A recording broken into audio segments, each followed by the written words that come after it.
নমস্কাৰ সকলোকে। আজি মই ৰান্ধিব লৈছো মাহৰ গুটি এটা ৰেচিপি আৰু এই ৰেচিপিটো ৰান্ধিবলৈ একেবাৰে সহজ আৰু খাবলৈও যে বহুতে সোৱাদ হয়।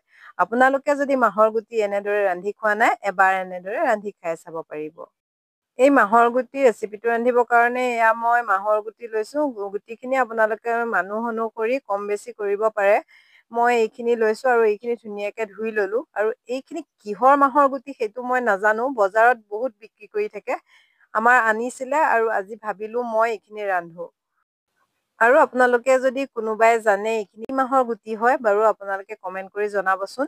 এতিয়া মই এটা কুকাৰ লৈ ললো। কুকাৰত এতিয়া মাহৰ গুটিখিনি দি দিলো, লগতে জোখমতে অকনমান পানী দিলো আৰু এইখিনি 2টা চিটি দি বইল কৰি লম। সেইখিনি বইল হয় মানে গ্ৰেভিৰ কাৰণে আমি মছলা এটা ৰেডি কৰি ল'ম। তাৰ কাৰণে লৈছো এটা ডাঙৰ চাইজৰ বিলাহী, কেইফুটামান নহৰু, এডোখৰ আদা আৰু 2টা কেঁচা জলকীয়া। আৰু এই গোটেইখিনি এতিয়া মই ধুনীয়া এটা পেষ্ট বনাই ললো। আনফালে গেছত কেৰাহীখন পাতি গৰম হোৱাত তেল দি দিছো। তেল যেতিয়া ভালদৰে গৰম হ'ল, এতিয়া ইয়াত দি দিলো মই আধা চামুচ গোটা জিৰা, লগতে এখিলা তেজপাত। জিৰাখিনি ফুটি অহাত এতিয়া ইয়াত মই দি দিলো মিহিকে কাটি ৰখা 2টা পিয়াজ। এতিয়া মই পিয়াজখিনি অকনমান কালাৰটো চেঞ্জ হোৱালৈকে এইখিনি ভাজি ল'ম। এয়া চাওক, পিঁয়াজখিনি কালাৰ চেঞ্জ হৈ গ'ল। এতিয়া ইয়াত মই দি দিলো পেষ্ট কৰি ৰখা বিলাহী, আদা, নহৰু, জলকীয়াৰ পেষ্টখিনি। এতিয়া মই পেষ্টখিনি অকনমান সময় ভাজি লৈছো। মিক্সি বাতিটো আউখালি ইয়াত আৰু অকনমান পানী দি দিছো আৰু এইখিনি এতিয়া কিছু সময় ভাজি ল'ম। এতিয়া মই ইয়াত দি দিছো সোৱাদ অনুসৰি নিমখ, আধা চামুচ হালধি গুড়ি, আধা চামুচ জিৰা গুড়ি, আধা চামুচ ধনিয়া গুড়ি আৰু এচামুচ মই জলকীয়া গুড়ি দিছো। আৰু অকনমান ইয়াত গৰম মছলা দি দিছো। এতিয়া গোটেই মছলাখিনি এইখিনিৰ লগত ভালদৰে মিক্স কৰি লৈ তেল ওলোৱালৈকে ভাজি ল'ম। আপুনি মছলাখিনি যিমান ভালদৰে ভাজিব, চব্জিৰ টেষ্টটো সিমানেই ভাল হয়। মছলাখিনি ভালদৰে মিক্স কৰাৰ পিছত এইখিনি এতিয়া ঢাকন দি কিছু সময় ভাজি ল'ম। আৰু এইফালে চাওক, মছলাখিনিৰ পৰা ধুনীয়াকে তেল বিৰিঙি আহিছে। এনেকুৱালৈকে ভাজিলেই হ'ব। আৰু এতিয়া মোৰ মছলাখিনি ধুনীয়াকে ভাজ খাই গ'ল। সোৱাদটো বেলেঞ্চৰ কাৰণে ইয়াত মই অকনমান চেনি দি দিছো। যদি আপোনালোকে দিব নিবিচাৰে, নিদিয়াকেও ৰান্ধিব পাৰে। আৰু মছলাখিনিৰ লগত ভালদৰে এবাৰ মিক্স কৰি ললো। আৰু এতিয়া ইয়াত মই দি দিম বইল কৰি ৰখা গুটিখিনি। এয়া চাওক, গুটিখিনি মই বইল কৰি ধুনীয়াকে টুকি ৰাখিছিলো আৰু চাওক কিমান ধুনীয়াকে সিজি গৈছে। এতিয়া গুটিখিনি ইয়াত দি দিলো।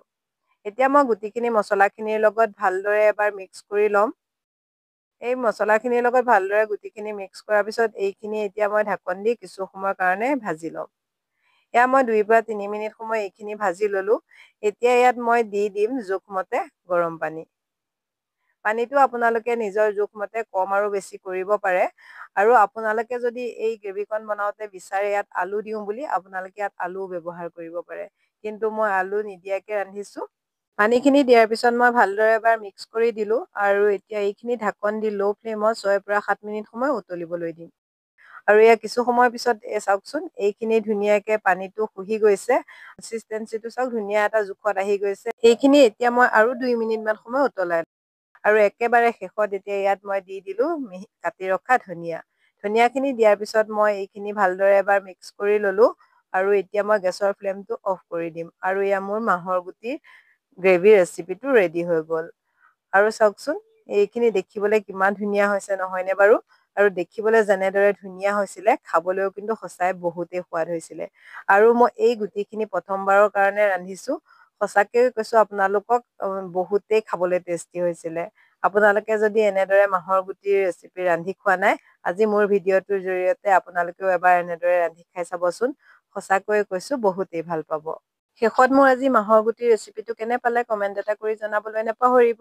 যদি ভাল পালে লাইক, কমেণ্ট আৰু শ্বেয়াৰ কৰি দিব। যিসকলে এতিয়াও মোৰ চেনেলটো ছাবস্ক্ৰাইব কৰা নাই, প্লিজ চেনেলটো ছাবস্ক্ৰাইব কৰি দিব।